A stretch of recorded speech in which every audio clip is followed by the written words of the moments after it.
there could hardly be a more urgent moment for African solutions to African problems than now, with the global economic shockwaves being experienced from the war on Iran.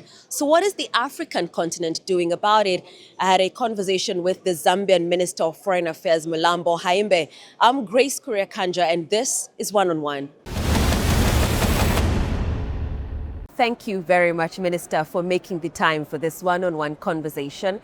And I would like us to start with a topic that the whole world is talking about, a topic that keeps developing every minute.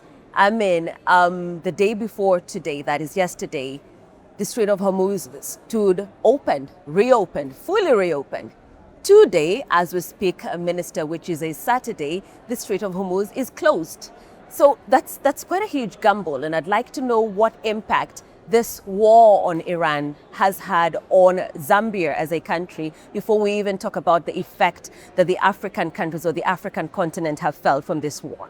Thank you very much, and it's an absolute pleasure to be here on this program, but also here in Turkey, in Antalya, at the invitation of the people and government of Turkey. We don't take it for granted. It's a value-adding engagement. The matter that you speak of in relation to the ongoing conflict in the Middle East and surrounding areas that has spilled over is one of grave concern to us as a country, Zambia. My President Hakainde always talks about conflict anywhere being conflict everywhere, because it destabilizes the entire globe in one way or the other. So as a starting point, we are affected from the fact that there's this expanding conflict that we're seeing. The fact that it brings uncertainty to the global supply chains makes it that much more difficult because, like any other country, Zambia will have to plan in the manner in which it manages the affairs of the country. And one of the critical ways is the supply of fertilizer. We're going into an agricultural season right now. One of the key areas from which we receive fertilizer or inputs relating to fertilizer is, of course, the affected region.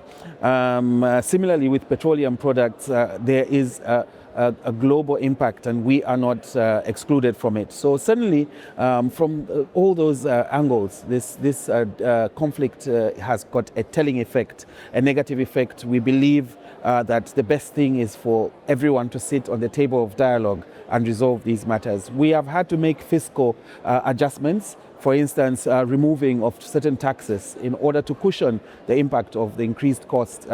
Now we're saying, what about going forward? Are we going to have sufficient supplies across the region, across the continent, and for our Zambian people? We know that in certain countries already there is rationing being done. And we are going into an election year. Of course, this becomes crucially important for us. And suffice to say, we're putting in as much as we can, efforts at diplomatic level, to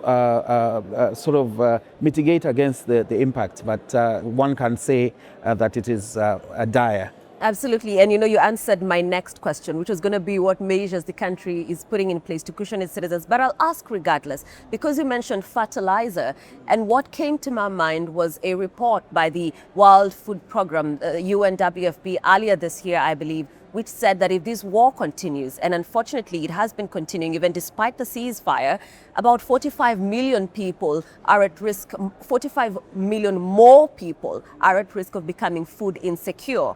Unfortunately, the bulk of that, most of the, I think about half of that number is from the African continent. But this continent is rich.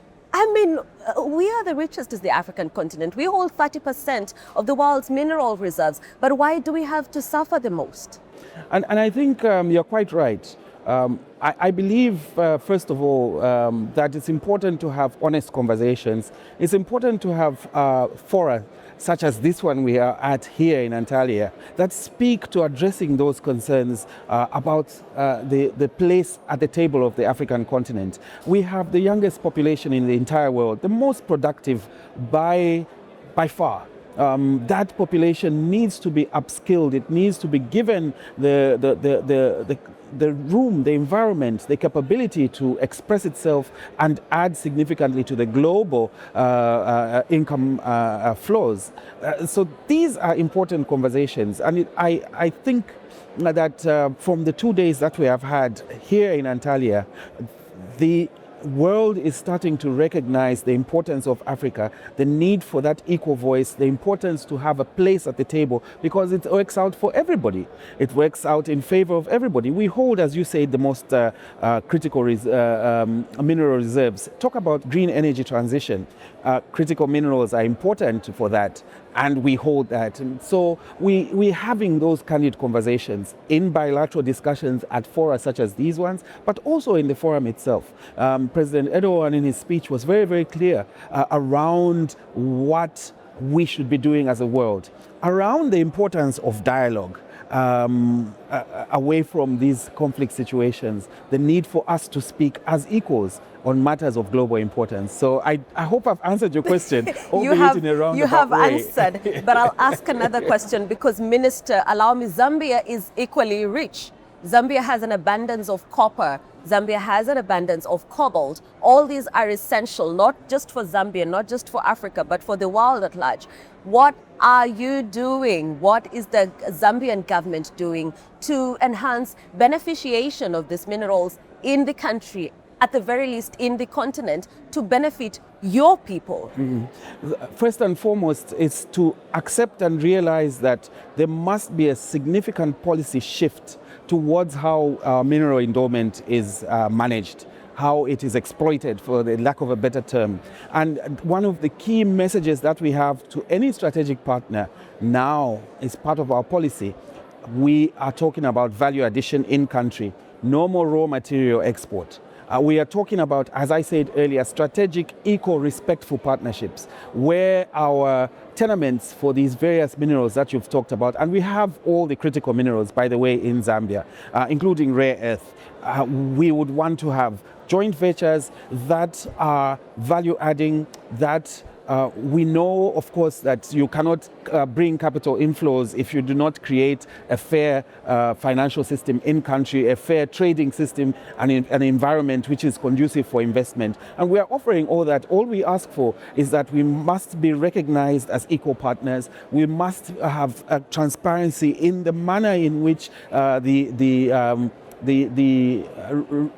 resources are used, in the manner in which the returns coming from those resources are declared. We're not saying that we're going to introduce exchange controls or any of those others. We're saying we are business people now more than anything else. And for us as a government, the interest is ensuring the people are the ultimate beneficiaries. And that can only be done through transparent, prudent, eco business-like approach to our exploits. Right. Minister, the world has suffered due to a surge in fuel prices, of course, owing to the war on Iran. I mean, we've seen fuel prices go above $100 per barrel, which has had an effect, I'm sure, on Zambia, on the African continent, and in the world. But I just learned of the beginning of a construction of an oil refinery in Ndola, Zambia. I mean, how is that going to further help cushion the citizens of Zambia against such economic shockwaves? Yes. Well, that's long term. I think it speaks to the question of sustainability, self-reliance, and these are conversations, again, that we are having on a practical, from a practical perspective in Zambia, but also in the region. As the Southern Africa Development Community, we are aware that you cannot stand alone. You must be able to work with your those within your neighborhood. And this, for us, is also very important, the regional perspective to development, from an infrastructural perspective, from an energy sharing perspective, in terms of how we marshal the electricity generation, for instance, amongst and between ourselves, Mozambique and Zimbabwe, and so on and so forth, including South Africa, which is part of SADC. Angola has got oil reserves which they are developing now. And we're saying, let us look to our neighbors in the medium to long term and see how we can have this sort of symbiotic relationship, which is mutually beneficial. As you'll know, for instance, that we are also building an important transport corridor. It's not going to be just a transport corridor, but an economic corridor, an ecosystem, the Lobito corridor, which will again speak to this new form of the use of infrastructure as a tool to true integration for the benefit of the region, the benefit of the continent, and ultimately, when you look at it critically, the benefit of the world at large. That's right. That is very right. And as we almost wind up, Minister, I mean, we're always talking about this statement that I don't even know what I think about it. African solutions to African problems. We seem to know that for sure, but whether we act upon it, I don't know. I'm not certain about that. I'm curious about your thoughts on whether we truly have African solutions to African problems and how better we can harness that, because granted, we have the African Union, for instance, we have about 54 or 55 member states, depending on how you look at it. But then how do we come together as a continent and maximize the resources that we have, maximize the population that we have? I think we have to move away from talking shops. We have various platforms at which we engage, and I'm beginning to see in this short space of time that I have been in this portfolio a significant shift away from simply talking about solutions, but talking about how to implement them. That, I think, is an important conversation. It could be much quicker. We need to be serious about our reform agenda on the continent. We, as I said earlier, we have the tools, we have the instruments, the Africa Continental Free Trade Area, but its implementation has been lagging behind. What I can certainly say now is that necessity is the mother of all invention. And the global geopolitical situation that we're seeing has got the unexpected consequence. The silver lining to the cloud is that we are forced to actually talk about homegrown solutions. And I think that speaks to your question. Look at the withdrawal of support towards the health sector that many of our countries are facing.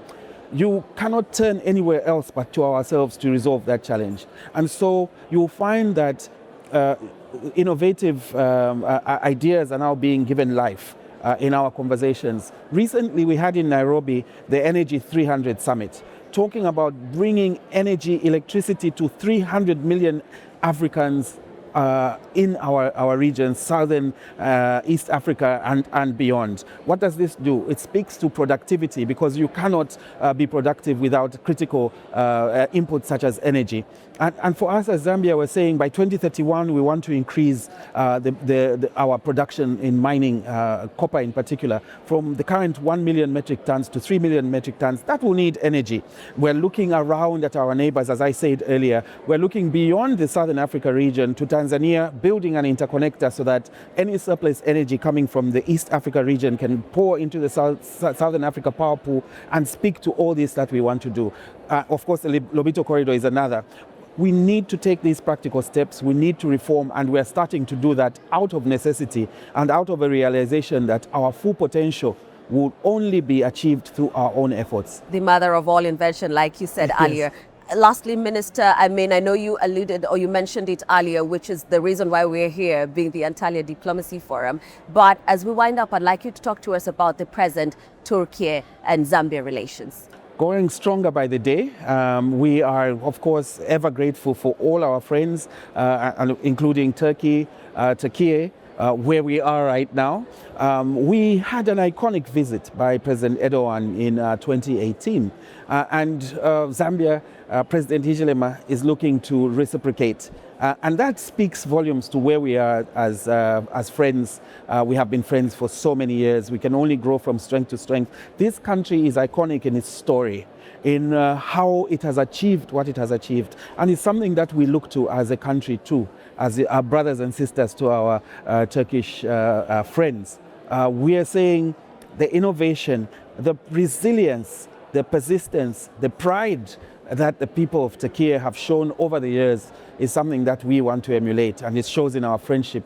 Certainly, from a private sector, government to government perspective, that can only work in both our favor, in a mutually beneficial way. Indeed, and I think that's a great place to end it, Thank you. Minister Appreciate Mulambo it. Haimbe, the Minister of Foreign Affairs and International Cooperation, the Republic of Zambia. Thank you very much, Thank sir, you for having your me. time and such rich contribution. Thank you. Appreciate it. I really enjoyed the interview. Thank you. Thank you, sir.